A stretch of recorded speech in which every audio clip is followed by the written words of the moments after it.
तो ये जो आपकी लिस्ट होगी जो कि आप बेचना चाह रहे हैं, आपकी प्राइवेट लेबल है उसको आप बेचना चाह रहे हैं, आप एम्पायर फ्लिपर पे जाते हैं, आप उस लिस्ट के अब उसकी की क्या वैल्यूज़ क्या होनी चाहिए, कम से कम 6 महीने उसकी जो प्रॉफिटेबल हो जो है उसका प्रॉफिट, एवरेज प्रॉफिट देखा जाता है लास्ट 6 मंथ का।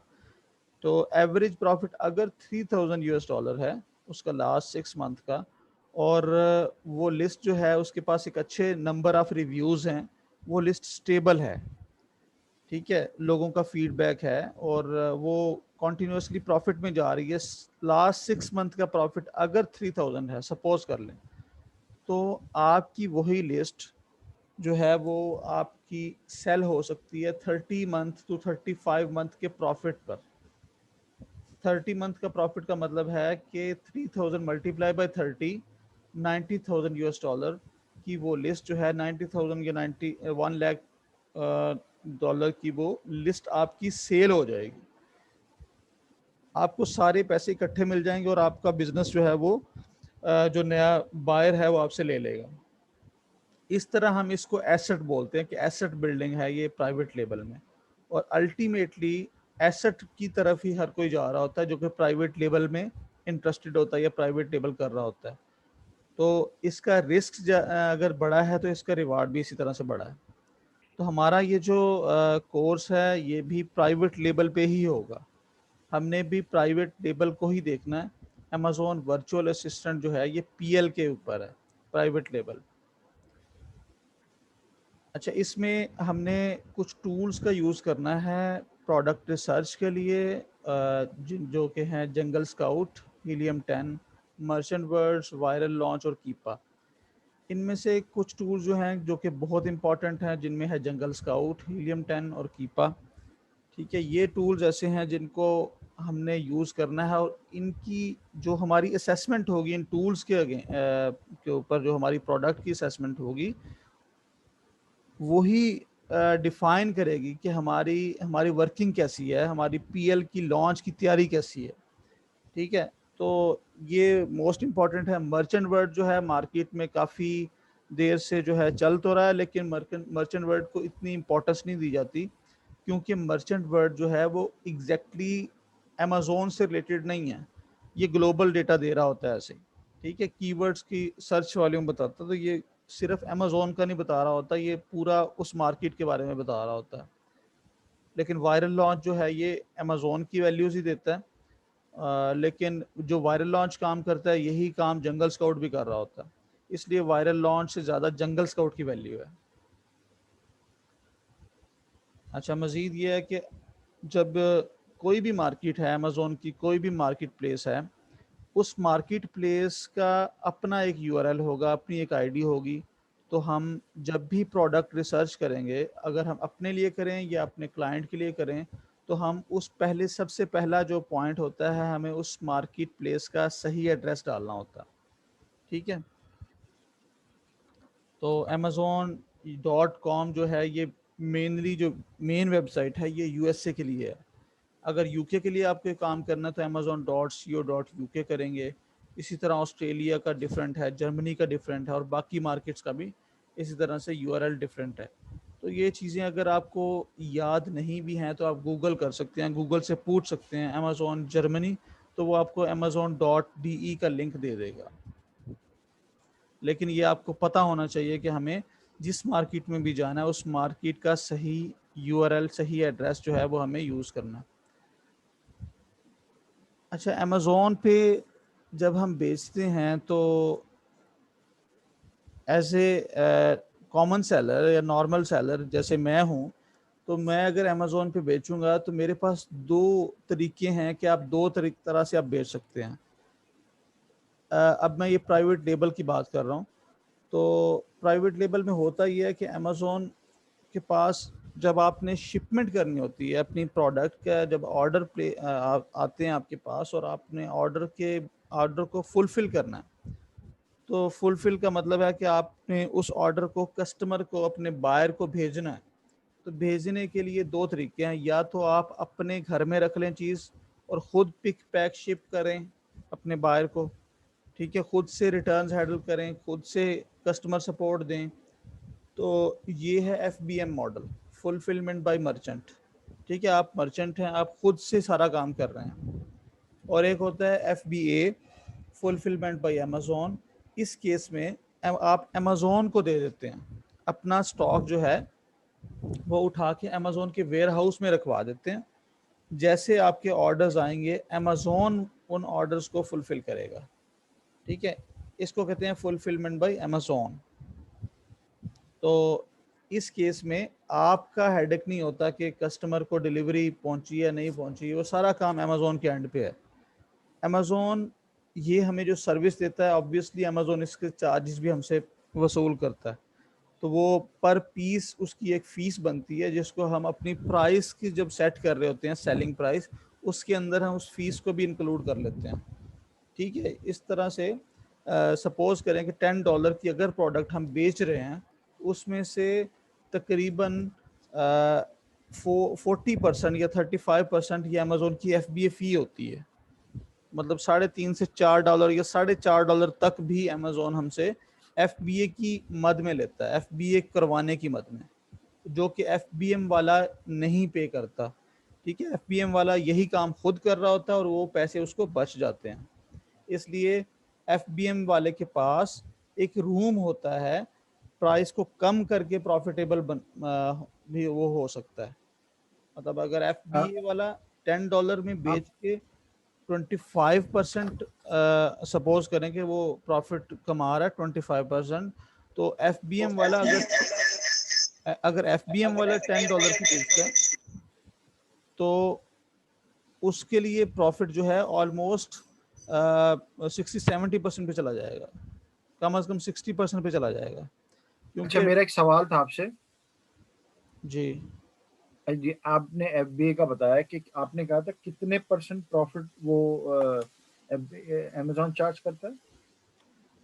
देखिए, ये मैंने एक आपको रफ सा एक आइडिया दिया है कि जब हम सपोज करेंगे $10 की प्रोडक्ट होती है, तो उसमें FBA की फीस तकरीबन $3.5 से $4 की होती है। 35 to 40%। जी, कम से कम जब हम $10 की बेच रहे हैं, ठीक है, उसमें से 35 से 40% या इससे भी ज़्यादा हो सकता है। इतना अमेज़ोन सिर्फ FBA की फ़ीस ले रहा होता है हमसे। ठीक है, इस वजह से कुछ लोग जो हैं वो कहते हैं कि हम FBA नहीं करेंगे। जैसे आप लोग USA में बैठे हैं, तो आप कहेंगे हम FBM करेंगे, आप FBM को ज़्यादा प्रेफर करेंगे। ठीक है, क्योंकि वो 35 to 40% अगर आप वो भी बचा लेते हैं, प्लस आपका 25% मजीद प्रॉफिट जो है वो जो FBA वाले ने लेना था, वो मिला के तकरीबन आप 7% 70% पे चले जाते हैं प्रॉफिट में, या इससे भी शायद बढ़ जाता है। ठीक है, लेकिन एक और बात है कि अच्छा, और ये अमेजोन, पर आइटम होता है? जी पर पीस, लेकिन एक इसमें यह है कि अमेजोन जो है वो FBA को ज़्यादा प्रमोट करता है। ठीक है, अमेजोन का एल्गोरिदम जो है FBA वाली लिस्ट को ज़्यादा प्रमोट करता है, उसकी रैंकिंग ज़्यादा वो तेज़ी से हाई करता है। ठीक है, इसकी वजह सिंपल सी है कि अमेजोन को ज़्यादा प्रॉफिट FBA में है। ठीक है, उसको ज़्यादा प्रॉफिट इसी में है कि लोग FBA करें, क्योंकि उनका वेयर हाउस चल रहा है, उनको बिजनेस, एक्स्ट्रा बिजनेस मिल रहा है उसी काम में, इसलिए वो FBA को ज़्यादा प्रमोट करते हैं। और FBA ही अल्टीमेटली जो है वो ऑटोमेशन पे जाता है। FBM जो है वो ऑटोमेशन पे ले जाना उसको मुश्किल हो जाता है। FBM सिर्फ तब तक सही है जब वो छोटा बिजनेस है। आपके डेली के 8-10 पार्सल आने हैं, 8-10 आपने ऑर्डर जो है वो फुलफिल करने हैं, फिर आप इजीली अपने घर में भी स्टॉक रख लेते हैं एक कमरे में, और खुद से ही उसको जो है वो पिक पैक करके और शिप करवा देते हैं। ठीक है, और कस्टमर सपोर्ट भी इतनी देनी नहीं पड़ती, ज़्यादा काम है भी नहीं। लेकिन अगर काम बढ़ जाता है, अगर आपकी वो सेल्स बढ़ जाती हैं, डेली की 100 ऑर्डर आ जाते हैं, 100 ऑर्डर आपको फुलफिल करने हैं, तो फिर आपसे हैंडल नहीं होगा।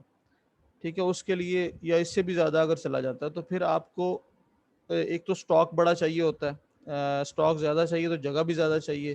तो आप हो सकता है घर में वो उसे मेंटेन ना कर सकें, या फिर आप अकेले ना कर सकें, आपको फिर वहाँ पर भी एक वर्क फोर्स चाहिए। तो इस तरह से जब आपका काम बढ़ जाता है, तो उस केस में आपके भी ओवरहेड्स आना शुरू हो जाते हैं, आपके भी उसमें जो है वो कॉस्ट आएगी। तो अब आप काम भी कर रहे हैं और आपकी छुट्टी भी कोई नहीं है, ठीक है, इस तरह से आप बहुत बिजी भी हो जाते हैं और जाहिर है आपके वक्त भी एक कीमत है। तो इस तरह आपको एफबीएम में ऑटोमेशन लाने में कॉस्ट ज़्यादा आ जाती है एफबीए की निस्बत, इसलिए हम एफबीए को ही प्रेफर करते हैं शुरू से ही। ठीक तो है। ये तो हो सकता है कि अगर हम FBM करें पहले और फिर बाद में, जैसे अब आप बोल रहे हैं कि हमारा सेल बढ़ जाए, सेल्स बढ़ जाए, तो हम FBA कर लें बाद में, ऐसा हो सकता है क्या? या एक दफा स्टार्ट करें तो उसी में रहना पड़ता है नहीं, आपको? ये हो सकता है, पॉसिबल है। अच्छा सर, मैंने एक और सवाल था, ये एफबीएम में आपको प्राइम की फैसिलिटीज मिलती हैं कि नहीं? एफबीएम में आप प्राइम नहीं होते, एफबीए में आप प्राइम होते हो। सेलर की बात कर रहा हूँ, प्राइम सेलर। और इसमें जो मैंने तीसरा जो लिखा हुआ है वो अमेज़ॉन है। अभी जब हम सेलिंग करेंगे, तो जब हम प्रोडक्ट रिसर्च कर रहे होते हैं, तो उस वक्त हमारे पास जो सेलर टाइप्स होते हैं वो 3 किस्म के होते हैं। एक एफबीए होता है और एफबीएम होता है, ये हमने डिस्कस कर लिया, और इनमें से ही हम भी होंगे, इन दोनों में से कोई एक। थर्ड जो हमें सेलर की टाइप नज़र आती है वो अमेज़ॉन नज़र आती है। तो अमेज़ॉन जो है वो खुद भी बेच रहा होता है, ठीक है। तो इसलिए हम सेलर टाइप में अमेज़ॉन को भी देखेंगे कि अमेज़ॉन भी होगा, और जहाँ पर अमेज़ॉन ज़्यादा बैठा होगा या डोमिनेंट होगा जिस मार्केट में या जिस प्रोडक्ट में, उस प्रोडक्ट को हम छोड़ देंगे, उसमें हम काम नहीं करते, ठीक है। अमेज़ॉन के साथ हम समझ लें कि हम compete करने के मूड में नहीं होते, हमसे होगा नहीं, ठीक है। अल्टीमेटली अमेज़ॉन के हाथ में सब चीज़ होती है, हर चीज़ होती है, तो हम अमेज़ॉन के साथ कंपटीशन में नहीं आते। तो जहाँ पर अमेज़ॉन एक आध या 2 दफ़ा बैठा है, या 3 दफ़ा भी इवन बैठा है, तो हम उस प्रोडक्ट पे काम करते हैं। अगर अमेज़ॉन ज़्यादा दफ़ा बैठा हो, टॉप फर्स्ट पेज की मैं बात कर रहा हूँ, तो फिर हम उस प्रोडक्ट को जो है वहीं पे ड्रॉप कर देते हैं, हम प्रोडक्ट चेंज कर लेते हैं। जब हम प्रोडक्ट रिसर्च कर रहे होते हैं तो उस वक्त ये बात है। अच्छा, अभी मैं आपसे बात कर रहा था कि $10 की अगर प्रोडक्ट है तो उसमें 35 to 40% तो है वो अमेज़ॉन जो है वो चीज़ ले जाता है आपसे। अब मैं आपको बताता हूँ कि अमेज़ॉन कौन कौन सी फ़ी चार्ज करेगा आपसे जब आप एक प्रोडक्ट को सेल करेंगे। तो अमेज़ॉन की जो आपकी प्रोडक्ट में 2 तरह की फ़ीस होती है। जब आप ये वो फ़ी है जब आप सेलिंग प्राइस सेट कर रहे होते हैं, उसमें ये आप ऐड कर लेते हैं।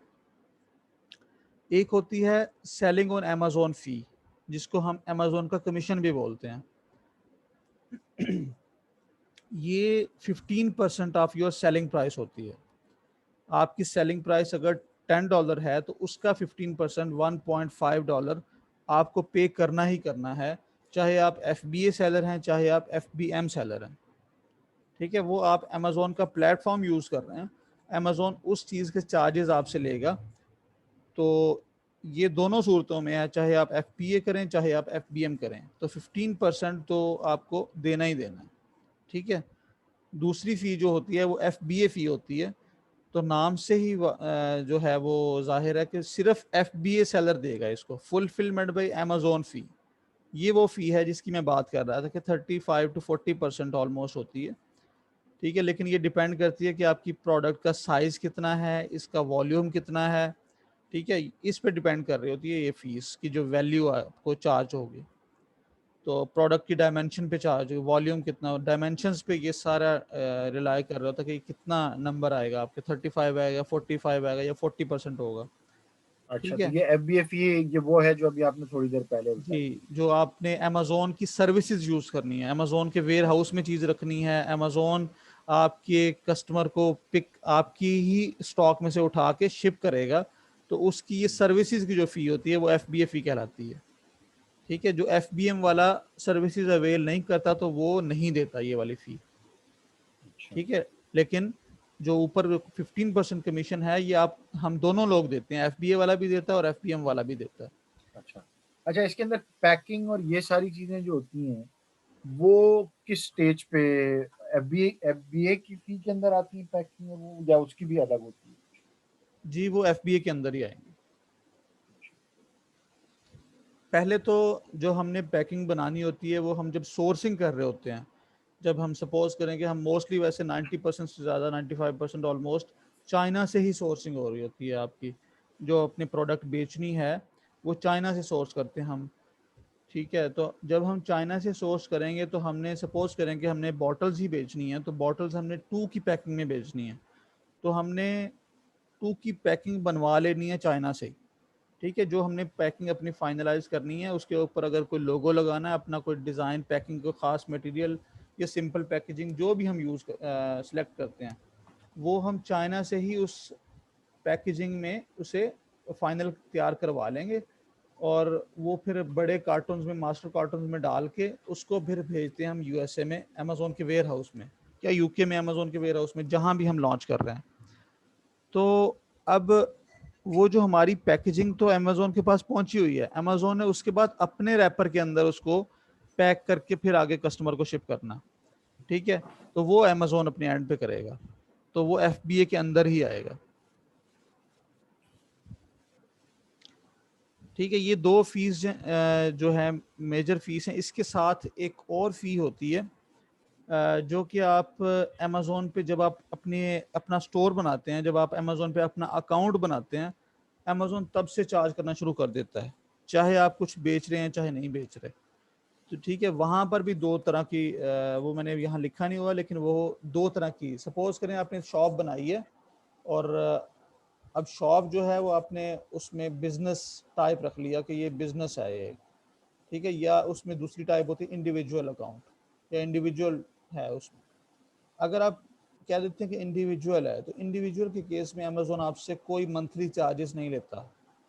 ठीक है, अमेज़ोन कहता है कि अगर आप इसको इंडिविजुअली काम कर रहे हैं या बेसिक लेवल पे काम है, तो फिर आप उसमें होता ये है कि जैसे आपका ऑर्डर आएगा, जैसे आपकी एक चीज़ बिकेगी, तो आपको हर चीज़ के, हर पीस के सेलिंग, हर सेल के अगेंस्ट आपको $1 अमेज़ोन को देना है। ठीक है, वो इन दोनों फीसिस के अलावा है।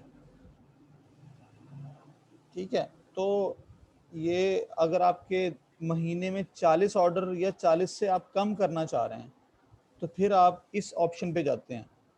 तो कुछ लोग होते हैं जो कि प्रॉपर सेलर नहीं होते, कुछ भी अमेज़ोन पे बेच देते हैं। ठीक है, उनके पास कोई यूज्ड आइटम भी है, वो भी बेच देते हैं यूज्ड आइटम करके, तो बिक जाती हैं। आप लोग अकाउंट बना के ऐसे कुछ ना कुछ बेच सकते हैं। तो आप इस ऑप्शन पे जाएंगे कि जब चीज़ आप बेचेंगे तो $1 आप अमेज़ोन को देंगे उसमें से। अच्छा, अगर मैं प्रॉपर सेलिंग करना चाह रहा हूँ अमेज़ोन पे, तो फिर मेरे लिए ये ऑप्शन सही नहीं है। मुझे मंथली 1000 पीस बेचना कम से कम, तो फिर मैं $1000 तो अमेज़ोन को नहीं दूंगा। इस केस में मैं बिजनेस अकाउंट बनाऊंगा, और मैं अमेज़ोन को मंथली स्टोर के चार्जेस पे करूंगा $40। ठीक है, अमेज़ोन $40 मुझसे ले लेगा, और मैं चाहे 1000 पीस बेचूं, चाहे मैं 10,000 पीस बेचूं, अमेज़ोन मुझसे फिर मज़ीद कुछ नहीं लेगा। ठीक है, ये है स्टोर के चार्जेस, स्टोर बनाने के चार्जेस। जी, ये वाली बात आपको क्लियर है? जी। अच्छा जी, इसके बाद हमारी जो कोर्स आउटलाइन है वो मैंने आप लोगों के साथ शेयर की थी। इसमें जो बेसिक मॉड्यूल्स हैं जो हमने कवर करने हैं, वो हैं सबसे पहले आईडी क्रिएट करना, आईडी क्रिएशन के अमेज़ोन पे अकाउंट बनाना, सेलर सेंट्रल बनाना। दूसरे उसके बाद है प्रोडक्ट रिसर्च, कि आपने जो बेचनी है, जो चीज़ बेचनी है उसको रिसर्च करना। हमने अपनी किसी भी विशफुल थिंकिंग पे हमने काम नहीं करना कि मैं चाह रहा हूँ कि मैं ये चीज़ बेचना शुरू कर दूँ तो मैं उसको बेचना शुरू कर दूँ। ऐसा नहीं होगा। हम पूरा उसका एक एनालिसिस करेंगे, जो चीज़ ऑलरेडी बिक रही होगी वही हम चीज़ बेचते हैं, क्योंकि उसके सारे स्टैट्स हमारे पास होते हैं। ठीक है, हम किसी न किसी स्टैट्स की बेस पे हम डिसाइड करते हैं कि इस पे हमें जाना चाहिए, इस प्रोडक्ट में, या नहीं जाना चाहिए, और कितना बजट लगेगा, ये सारा हम वहाँ से डिसाइड करते हैं। या हम पहले से हम बजट हमारे पास ऑब्वियसली हमें पता होता है कि हमने इतनी इन्वेस्टमेंट करनी है, उसके हिसाब से ही हम प्रोडक्ट ढूंढते हैं। तो ये प्रोडक्ट रिसर्च का एक पूरा एक मॉड्यूल है। और इसके बाद है, जब हम प्रोडक्ट फाइनलाइज कर लेते हैं तो प्रोडक्ट सोर्सिंग होती है। तो प्रोडक्ट सोर्सिंग जो होती है उसमें हम अपनी उसी प्रोडक्ट को परचेज कर रहे होते हैं होलसेल में। ठीक है, तो वो किसी भी हम होलसेल मार्केट में जाते हैं, जो कि चाइना में अली बाबा जो है वो सबसे बड़ी होलसेल की मार्केट है, जिस तरह अमेज़ोन जो है वो रिटेल की मार्केट है। तो हम अली बाबा पे जाके जो है वो होलसेल अपनी प्रोडक्ट को वहाँ ढूंढते हैं और उसकी प्राइस या जो भी हमने प्रोडक्शन करवानी होती है, अपनी कोई प्रोडक्ट में चेंज करना है या कुछ भी है, वो सारा कुछ हम वहाँ पे उस लेवल पे करते हैं स्टेज पे। और पेटेंट चेक होता है। पेटेंट में होता ये है कि हम चेक करते हैं कि जो प्रोडक्ट का जिसका डिज़ाइन हम कॉपी कर रहे हैं, क्या वो डिज़ाइन पेटेंट तो नहीं है। पेटेंट मींस क्या वो डिज़ाइन रजिस्टर्ड तो नहीं है, पहले से किसी ने अपने नाम से रजिस्टर्ड करवाया हुआ वो डिज़ाइन, तो फिर हम उसको बेच नहीं सकते। ठीक है, अगर हम बेचेंगे तो कॉपीराइट का इशू आ जाएगा, तो वो हमें प्रोडक्ट अल्टीमेटली छोड़नी पड़ेगी। इसलिए हम पहले पेटेंट जो है वो चेक कर लेते हैं, फिर हम सोर्सिंग में फाइनल करते हैं कि हमें ये ऑर्डर प्लेस करना है या नहीं करना। अच्छा, इसके बाद प्रोडक्ट की लिस्टिंग होती है। जब हम सोर्सिंग की स्टेज में होते हैं तो साथ ही हम लिस्टिंग का काम भी कर रहे होते हैं कि हमने अमेज़ोन पे उसी प्रोडक्ट को लिस्ट करना है। अब लिस्टिंग के अंदर क्या होता है कि हमने उसका एक डिटेल पेज बनाना है, उसका टाइटल बताना है, उसकी इमेजेस जो हैं वो बतानी है, लगानी है इमेजेस अपने प्रोडक्ट की, और कुछ बुलेट पॉइंट्स का ऑप्शन अमेज़ोन देता है जिसमें हमने अपने की फीचर्स बताने होते हैं अपनी प्रोडक्ट के, और इसी तरह डिस्क्रिप्शन होती है।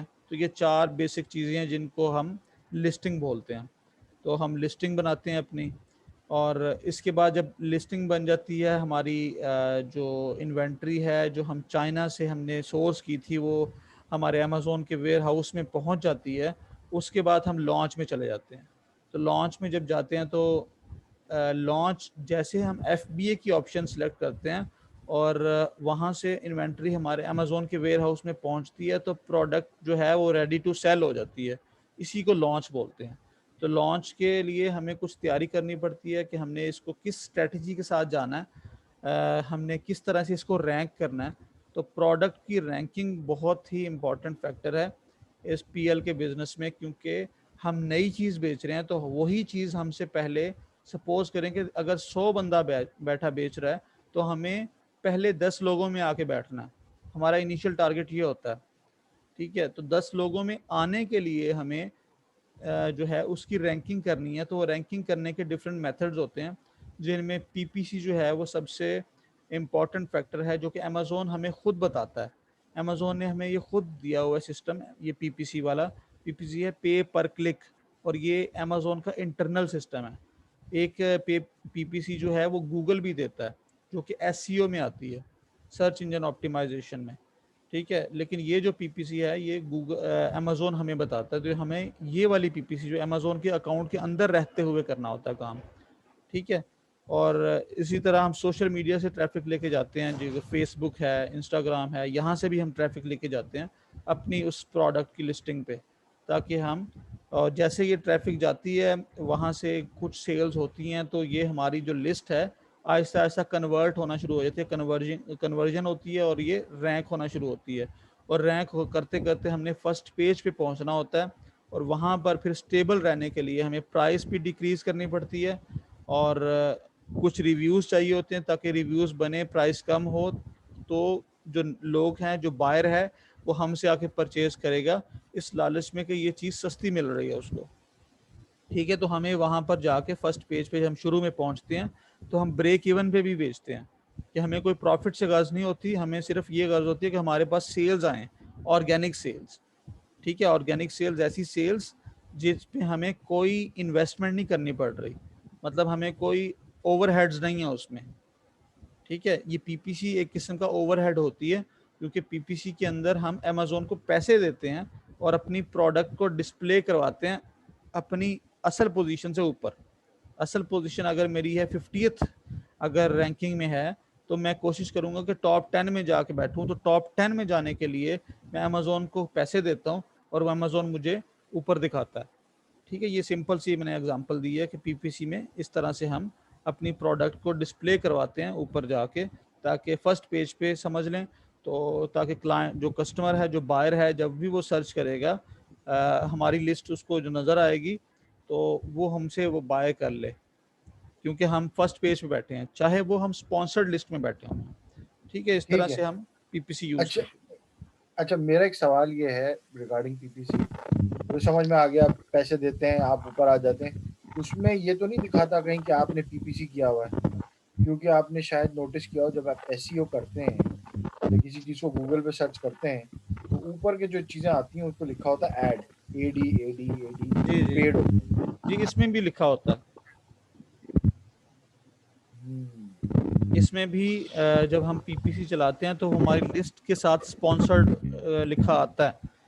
ठीक है, तो मैं आपके सामने शो कर अच्छा, देता हूँ। इसमें ये पॉसिबल नहीं है तौसीफ भाई कि अगर आप पीपीसी ना करें, कोई ऑर्गेनिकली और कोई वे हो इसको, मतलब फेसबुक या इंस्टाग्राम के अलावा हम किसी और तरीके से, इस तरह ऐसे ही होता है नॉर्मली गूगल पे, या आप अपनी वेबसाइट को लेकर आते हैं ऊपर सर्च इंजन के अंदर टॉप 10 सर्च जो रिजल्ट्स होते हैं, क्या इसमें पॉसिबल नहीं है कि हम ऑर्गेनिकली किसी तरह ये जो प्रोडक्ट्स हैं इनको पीपीसी के अलावा कोई वे हो? सर इसमें ना होता ये है कि पीपीसी जो है ये इसमें हमें लग रहा है कि हमें पैसे पे करने पड़ते हैं फिर जाके हम इसकी रैंकिंग अचीव करते हैं, लेकिन रैंकिंग जो है इतनी इम्पोर्टेंट है कि हम पैसे पे करने के लिए भी तैयार होते हैं। हमें कोई दूसरा सिस्टम नहीं है। इससे पहले जो है हम लोग करते थे, डिफरेंट लॉन्च पैड होते हैं जो कि अमेज़ोन के साथ एफिलिएट होते हैं, कुछ मार्केट्स हैं, कुछ वेबसाइट्स। ठीक है, वो लोग क्या करते थे, वो ऑफ़र देते थे अमेज़ोन सेलर्स को कि हमारे प्लेटफॉर्म पे आएँ और प्रोडक्ट हमें दें, हम आपको इतने ऑर्डर्स ला के देंगे, और वो ऑर्डर्स आपने जो है परसेंटेज ऑफ करके बेचने हैं। आप 50% 60% ऑफ करके बेचेंगे तो हम आपको इतने बायर ला के देते हैं। ठीक है, तो वो भी एक तरह की हमारी इन्वेस्टमेंट होती थी, लेकिन अमेज़ोन तो को ये उन तमाम जो वायरल लॉन्च होता है वो उसके जरिए काम हो सकता था पहले, अब नहीं हो सकता? आपको कहने का मतलब ये है? नहीं, वायरल लॉन्च नहीं, कुछ लॉन्च पैड्स होते थे। ठीक है, वायरल लॉन्च एक टूल है, अभी भी वो चल रहे हैं, लेकिन उनका इफ़ेक्ट बहुत कम है। ठीक है, उनकी इफ़ेक्टिवनेस जो है वो बहुत कम है, इसलिए हमने उनको छोड़ दिया। ठीक है, उसके बाद हमने गिव अवेज़ की तरफ आए थे। ये मैं डिफरेंट स्ट्रैटेजी डिस्कस कर रहा हूँ कि हम आज से तकरीबन 1.5-2 साल पहले गिव अवेज़ की स्ट्रैटेजी पे काम करते थे कि हम फ्री में चीज़ें जो है वो दे रहे होते थे यूएस के रेजिडेंट्स को, यूएस के बायर्स को, कि हमसे ले लो चीज़। तो अमेज़ोन की नज़र में वो सेल्स हो रही होती थी, लेकिन हम उन्हें थर्ड जो है जैसे कि पेपॉल है, पेपॉल के थ्रू हम रिफंड करते थे। ठीक है, तो वो चीज़ असल में हमें लॉस में जा रही होती है, हम फ्री में दे रहे हैं। तो ये भी एक स्ट्रैटेजी थी जिसको अमेज़ोन ने अल्टीमेटली अमेज़ोन ने इसको पकड़ा, और उसके बाद अमेज़ोन ने पेनलाइज़ करना शुरू कर दिया, क्योंकि हम सारी ट्रैफ़िक फ़ेसबुक से लेके आ रहे होते थे, और जितनी ट्रैफ़िक आ रही होती थी सारी की सारी कन्वर्जन हो रही होती थी। तो अमेज़ोन ने इस चीज़ को देखा, उसको कैटर किया, और फिर हमने जो है ये वाली स्ट्रैटेजी, तो ये बहुत एक्सपेंसिव थी। ठीक है, इसमें बहुत ज़्यादा बजट चाहिए होता था कि आपको ब्लीडिंग के लिए, मतलब गिव अवेज़ करने हैं। तो गिव अवेज़ की स्ट्रैटेजी जो कि एक नेचुरल नहीं थी। ठीक है, हम अननेचुरल मेथड अप्लाई करते हुए बहुत तेज़ी से रैंक हो जाते थे, लेकिन अमेज़ोन ने इसको पकड़ लिया। अब ये वाली स्ट्रैटेजी हम अप्लाई नहीं करते। असल जो स्ट्रैटेजी है अमेज़ोन पे काम करने के लिए, रैंक करने के लिए, वो पीपीसी ही है। ठीक है? यानी कि अमेज़न के उसके हर चीज़ में पैसे उसको दिए जाएँ, मतलब अगर आपने उनका वेयरहाउस उनकी मोनोपोली है ना। जी, हाँ, जी, तो जी। उसमें भी आप ठीक है, आप जो बेच रहे हैं उस पे भी आपको, अगर 40% जो $40 आप कह रहे हैं मंथली, वो तो एक अलग फीस है अगर आप बिजनेस चलाते हैं उसके ऊपर। और अगर आप इंडिविजुअली अगर आप एक एक चीज बेच रहे हैं तो हर उस पे $1 उसको देना पड़ेगा, वो अलग देना है, फिर 15% अलग देना है। यानी कि अगर $10 की चीज है तो उसमें $2.5 तो उसी के हो गए, जी, जी, ऐसे ही है है। ना? और अब बाकी है कि अब ये अगर आपको अपने प्रोडक्ट को ऊपर लाना है तो उसके पैसे अलग देने हैं आपने। अगर आपने सोच लिया कि आपको 100 पीस बेचने हैं या 1000 पीस बेचने हैं, तो उसके लिए पीपीसी भी आप पे कर रहे हैं, तो फिर प्रोडक्ट आप समझ लें उसकी भी कॉस्ट ऑफ प्रोडक्ट में मिला लें, तो फिर तो प्रोडक्ट में से आपको अगर $10 की आपने प्राइस रखी है तो शायद आपको 6.5-7 मिलेंगे उसमें से मुश्किल से। लेकिन देखें, इसको ना पीपीसी को आप कॉस्ट ना बनाएँ। जब हम पीपीसी को हम जब भी सेलिंग प्राइस सेट कर रहे होते हैं, उस वक़्त उसका जो उसकी कॉस्ट है वो हम इसमें अंदर डालते नहीं हैं। ठीक है? पीपीसी अ, एक ऐसा फैक्टर है, ये एक ऐसा एडिशनल सब्जेक्ट है जिसको आप चाहें तो आप इसे यूज़ कर लें, चाहें तो ना करें। अगर आप नहीं करेंगे तो आपके पास आपकी लिस्टिंग रैंक कैसे होगी? ठीक है? इसका एक आसान सा तरीका ये है कि कुछ लोग कहते हैं कि जी हम तो नहीं पैसे देते। हम अमेजोन को पैसे क्यों दें, तो फिर हम पीछे बैठे रहेंगे, हम फर्स्ट पेज पे नहीं आएंगे। तो जब पीछे बैठे रहेंगे तो ऑर्डर भी नहीं आएंगे हमारे पास, कोई एक आध ऑर्डर आया करेगा, तो फिर हमें बिजनेस करने का फायदा। तो गेम सारी फर्स्ट पेज की है, तो फर्स्ट पेज पे आने के लिए वही तो बात है ना कि वो पीपीसी अगर आप कर रहे हैं तो आप एक चीज, आप एक बिजनेस करने निकले हैं तो उसको भी कॉस्ट भी रखना चाहिए, फिर तो लेकिन शामिल रखना चाहिए। नहीं, उसको हम सेलिंग प्राइस में जब डालते हैं उस वक्त कॉस्ट का हिस्सा नहीं बनाते। उसकी वजह ये है कि किसी पे कितना पैसा लगना हमें पता नहीं है। नहीं, जैसे एक मार्केटिंग बजट होता है भाई, कि हमारा एक मार्केटिंग बजट हमने सेट किया है, हमें इसकी मार्केट के लिए कोई जरिया नहीं है तो हम पीपीसी इस्तेमाल करें, ठीक है ना। तो फिर तो मतलब उसको भी मतलब आमतौर पे अगर आप कोई दुकान खोलते हैं तो उसमें हर चीज़ शामिल होती है ना। अगर आप अखबार में इश्तेहार दे रहे हैं, टीवी में इश्तेहार दे रहे हैं, तो वो तो फिर शामिल ही होती है उस चीज़ के, फिर उस दुकान से ही जनरेट होनी है ना पैसे, उसके अलग से तो पैसे लगा। जिस वक्त हम बजट अपना जो है एवेल्युएट कर रहे होते हैं कितना बजट हमें चाहिए, उस वक्त हम पीपीसी की कॉस्ट डालते हैं, लेकिन सेलिंग प्राइस के अंदर नहीं डाल रहे होते, ठीक है। उसको जैसे आपने कहा कि मार्केटिंग का बजट, तो इसी तरह हम पीपीसी का बजट जरूर रखते हैं। लेकिन देखें ये इसमें अब इस वक्त आपके सामने ये एक फर्स्ट लाइन जो है, इसमें ये लिखा हुआ है स्पॉन्सर्ड, ठीक है। तो ये एक ब्रांड है GTSC जो कि अपने आप को स्पॉन्सर्ड कर रहा है, तो ये तीनों लिस्टें उसी की हैं। अच्छा, इसी के साथ नीचे आ जाएं तो ये फर्स्ट रो जो है इसमें भी सारी लिस्टें जो हैं वो स्पॉन्सर्ड हैं, ये लिखा हुआ है स्पॉन्सर्ड स्पॉन्सर्ड और ये स्पॉन्सर्ड। तो अमेजोन ने पेज के टॉप पे अपने लिए पोजीशंस रख ली हैं, ताकि जो पैसे अमेजोन को ज्यादा पैसे देगा अमेजोन उनको यहाँ पर डिस्प्ले करवाएगा, ठीक है। तो ये अमेजोन की मोनोपोली है। अमेजोन ने जो है, ये है असल बंदा जो कि फर्स्ट नंबर पे है, ये वाला, ठीक है, जिसका 1840 रिव्यूज हैं और ये 6 का पैक बेच रहा है, ये है नंबर 1 पे ऑर्गेनिकली। तो ऑर्गेनिकली जी, ये नंबर 1 पे ऑर्गेनिकली है। ये सेल्स के ऊपर डिपेंड करता है, स्टॉक जी बेचा है उसने। ये तो सेल्स के ऊपर डिपेंड कर रहा है ना, कि जिसने सबसे ज्यादा स्टॉक बेचा होगा तो इसलिए ऊपर ऑटोमेटिकली आ गया है। जी जी, लेकिन देखिए इसमें बहुत सारी चीज़ें, ऐसा नहीं है कि हम सिर्फ एक स्टॉक बेचने के बाद ऊपर आ जाएंगे। हमें कीवर्ड्स रैंक करने होते हैं, एक एक कीवर्ड पे हम काम कर रहे होते हैं। तो तो कह रहा हूँ पीपीसी इसके देखें, अलावा क्या तरीका, कीवर्ड्स हम किस तरह यूज कर सकते हैं, इसके अंदर क्या करना चाहिए? वो बताएंगे आप? जी जी, वो हम सवाल ये रैंकिंग में डिस्कस करेंगे ना। लेकिन बस कोई ये भी मेथड है उसमें पैसे तो लगने ही लगने हैं। जो सबसे समझ लें कि जिसमें पैसे बचने हैं ना, वो मेथड है कि आप अपनी ब्रांड की वेबसाइट बनाएं और उसकी एसईओ करें और उसके ऊपर ट्रैफिक लेके आएँ। वो ट्रैफिक आपकी जो है अमेज़न पे आए और यहाँ से आपको कन्वर्जन मिले, तो ये है सबसे वो तरीका जिसमें आपके पैसे सबसे कम लगेंगे और आपकी लिस्ट रैंक हो जाएगी। ये है जेन्युइन मेथड। नहीं, जेन्युइन और मेथड तो आपने बता दिया, लेकिन अगर आपने खुद ही वेबसाइट बनानी है तो फिर अपनी एसईओ करके हम फिर अमेज़न पे क्यों बेचेंगे? फिर अपने डायरेक्ट हम अपनी स्टिचिंग करें, चीजें करें अमेज़न अमेज़न पे। तो देखें, ये जिस तरह, जी जी, अमेज़न पे बेचने का मकसद ये है कि अमेज़न पे जो लिस्ट होती है उसकी एक वर्थ है, ठीक है। अमेज़न पे जब हम आते हैं तो अमेज़न जब रैंक हो जाएंगे तो फिर ट्रैफिक हमारे पास आएगी, अमेज़न दे रहा है, फिर हमें ट्रैफिक खुद से लाने की ज़रूरत नहीं है। अमेज़न के पास ट्रैफिक है, बहुत ट्रैफिक है। और अमेज़न की जो लिस्ट है वो उसका एसेट बिल्डिंग भी है, उस सेंस में भी हम देख रहे हैं। हमारी एक सिंपल अगर वेबसाइट है उसकी वो वर्थ नहीं है कि वो इतनी महंगी बिक सकती है, लेकिन अमेज़न की लिस्ट जो है वो बिक सकती है इतनी ज़्यादा, इतनी हमें मतलब उस आउटपुट दे सकती है।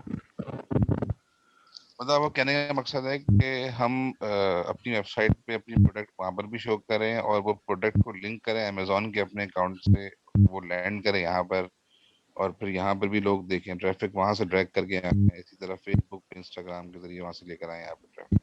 जी जी, और ये चीजें मैं बेसिकली चाहता जब आप उसको सिलेक्ट करें प्रोडक्ट खरीदने के लिए अपनी वेबसाइट से, तो वो आपको यहाँ ले आए।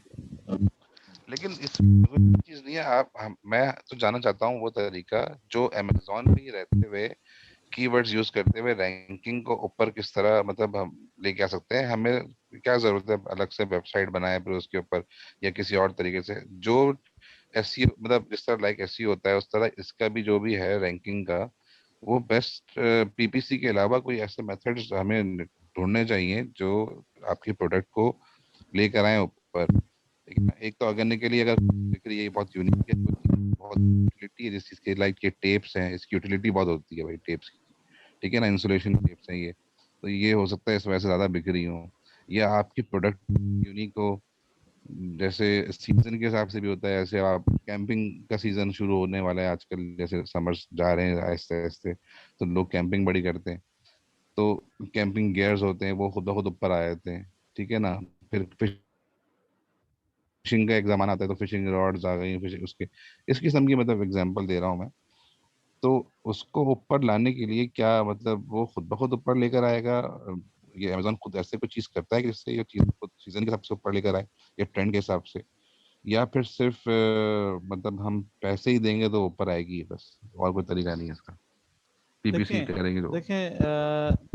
इसके जो जैसे आपने कहा कि ना एसईओ जैसे है, तो वेबसाइट को रैंक करने के लिए एसईओ है, इस तरह ऑर्गेनिकली अगर हम इसको चाहते हैं, हम कोई पैसा नहीं लगाना चाहते, तो फिर बड़ा मुश्किल है हमारे लिए इस पे काम करना कि हम इसको रैंक करके ऊपर ले आएँ।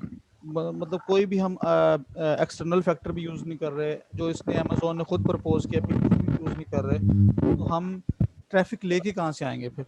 हमें तो ट्रैफिक चाहिए ना, सेल्स आएंगी तो कन्वर्जन होगी, सेल्स के बगैर कन्वर्जन हो ही नहीं सकती, ठीक है? हमारे पास ये सेल आपने कि इसके ऊपर बहुत मतलब वैसी ऑलरेडी अमेजोन की जो वेबसाइट है इसके ऊपर वैसे ही हर वक्त ट्रैफिक होता है, लोग लेकिन खुद ब खुद देखें आते ना, हैं। हम पहले पेज पे होंगे ही नहीं तो हमसे कौन लेगा? पहले पेज की बात नहीं हो रही है अभी, देखिए पहले पेज पे तो वो चीज आती है जो ज्यादा बिक्री होती है ट्रेंड में जो भी, ठीक है, ऑर्गेनिकली वो चीज ऊपर आएगी। अब फर्स्ट करें कंज्यूमर है, अब समर आ गए हैं, ठीक है ना, उसको फैंस चाहिए, उसको पोर्टेबल फैन चाहिए उसको, तो जाहिर सी बात है पोर्टेबल फैन लिखेगा तो सिर्फ फैंस फैंस नजर आएंगे। अब फैंस की अगर 500 कैटेगरी है, तो अब उसमें से जो प्राइस जो उसके हिसाब से होगी तो वही बंदा खरीदेगा, तो उसमें भी वही बात आ जाती है कि अगर 6 पेजेस हैं जिसके ऊपर सर्च, अगर आपने सर्च किए हैं पोर्टेबल फैंस और 6 पेज खुल जाते हैं उसके अंदर, नहीं है उसमें जो फर्स्ट पेज, उसमें अगर आपके सामने 20 चीजें डिस्प्ले हो रही हैं, 20 अलग अलग कंपनीज के फैन डिस्प्ले हो रहे हैं, तो उसमें ऊपर लाने के लिए मतलब पैसे दे के लेकर आए हैं वो लोग, या जो ज्यादा बिक रहा है वो लेकर आए हैं लोग, ये ट्रेंड ये किस तरह सेट होता है, मतलब बात ये है। यही मेथड आपको है। देखें 6 पेजेस है ना, तो छठे पेज पे जो बंदा बैठा है उसके पास तो ऑर्डर शाज़ो नादर ही आएगा, ठीक है? 100% में हाँ से कोई 80% वो लोग होंगे जो फर्स्ट पेज से शॉपिंग करके चले जाएंगे, ठीक है? कोई बिल्कुल है, 20% होंगे जो सेकंड पेज तक भी जाएंगे सर्च करते करते। हो तो छठे सेकंड। पेज पे जाने वाले का तो मतलब बहुत ही कोई होगा शायद जो कि छठे पेज पे चला जाए। अब ऐसे बायर हम कहाँ से लाएंगे? तो ये बायर हम तो इन्फ्लुएंस कर नहीं रहे ना, अगर हम किसी बायर को खुद इन्फ्लुएंस करके लाएंगे तो हमें कुछ ना कुछ बायर को देना पड़ेगा, कुछ लालच देना पड़ेगा कि यार हमसे खरीदो, तो हम आपको फिर ये कोई ऑफर देते हैं या कुछ हम आपको इस तरह से डिस्काउंट दे रहे हैं, ठीक है? तो कुछ ना कुछ तो करना पड़ेगा, हमें कन्वर्जन के लिए ट्रैफिक चाहिए, तो ट्रैफिक लाने का जो सबसे ऑर्गेनिक वे है वो यही है कि अपनी वेबसाइट बना के वहां से ट्रैफिक लाई जाए। नहीं, जो मेरा वो है एक्सपीरियंस है कि आपकी प्रोडक्ट डेवलपमेंट ऐसी होनी चाहिए, मतलब कि प्रोडक्ट को, मतलब उसके साथ जैसे आप फैन दे रहे हैं साथ में एक्सेसरीज दे रहे हैं उसकी छोटी, मतलब उसकी आप उसमें रिफाइन करें, उसके अलग फीचर्स ज्यादा रिफाइन करें, तो लोग फीचर्स भी पढ़ के लेते हैं, ऐसा नहीं है कि खाली बस वो देख लें कि भाई क्या चीज़ है, लोग अच्छा देखते हैं फराज, ये फीचर। डिस्कशन बहुत लंबा हो जाएगा, उनको आगे बढ़ने दो। नहीं, उसमें भी तो आपकी फर्स्ट पेज पे आना जरूरी है ना, कस्टमर के सामने तो चीज आए ना, तो रैंकिंग यही है कि हमने फर्स्ट पेज पे पहुंचना है। बिल्कुल पहुंचना है इस पे, लेकिन बात यहीं पर आकर रुकती है कि पीपीसी के अलावा कोई हमारे पास जल्दी है। पीपीसी के अलावा, पीपीसी अमेज़न का अपना सिस्टम है, और पीपीसी के बाहर जाते हैं तो फिर भी हमें पैसे लगाने पड़ेंगे। वेबसाइट जो है ये बड़ी ज़रूरी होती है किसी भी ब्रांड के लिए, ठीक है? अगर हम इसको समझें कि अगर हम अमेज़न पे बेच रहे हैं तो वेबसाइट की क्यों ज़रूरत है, तो वेबसाइट असल में हमारा सोशल प्रेजेंस को शो कर रही होती है कि हम वैसे भी मार्केट में अवेलेबल हैं, बगैर अमेज़न के भी हम चल सकते हैं, और वैसे भी किसी भी ब्रांड को अपनी एग्जिस्टेंस के लिए ज़रूरी होता है कि वो अपनी वेबसाइट भी शो करे, जी ठीक जी, है? आई थिंक ये आप आगे टॉपिक कवर करें, ये डिस्कशन आगे चलता रहेगा। हाँ, चलें ठीक है। मेरा तो जो था वो ये यहाँ तक ही था, जो हमने ये सारी चीज़ें कवर करनी है रैंकिंग इसमें बिल्कुल एंड पे आती है। तो यही रैंकिंग का टॉपिक था जिस पे हम ये डिस्कशन कर रहे हैं कि ये रैंकिंग पीपीसी के थ्रू क्यों होती है। ठीक है, तो ये हमारा कंप्लीट कोर्स होगा प्राइवेट लेबल के ऊपर। ठीक है, और इसी में ही जो है मैं आप लोगों को जब प्रोडक्ट रिसर्च करवाऊंगा तो आप लोग अपने टूल्स ख़रीद के प्रोडक्ट रिसर्च करेंगे भी। ठीक है, अपनी प्रैक्टिस करेंगे साथ। और इसी तरह जब सोर्सिंग में जाएंगे तो सोर्सिंग में आप प्रैक्टिस करेंगे, जो आप काम करेंगे तो वो मुझे आप चेक करवाएंगे। मैं एक ख़ास फॉर्मेट दूंगा जिसको आप फिल करके मुझे देंगे प्रोडक्ट, तो वो मैं उसको एवेल्युएट करूंगा, तो उसको देखेंगे कि क्या खामी है या क्या खूबी है, जो भी है। इस तरह से ये पूरा प्रोसेस चलेगा। तो ये हमारा ओवरऑल कोर्स है प्राइवेट लेबल के ऊपर, जिसको इंशाल्लाह 5 वीक्स के अंदर कवर करेंगे। अच्छा, आप मंडे टू फ्राइडे, मंडे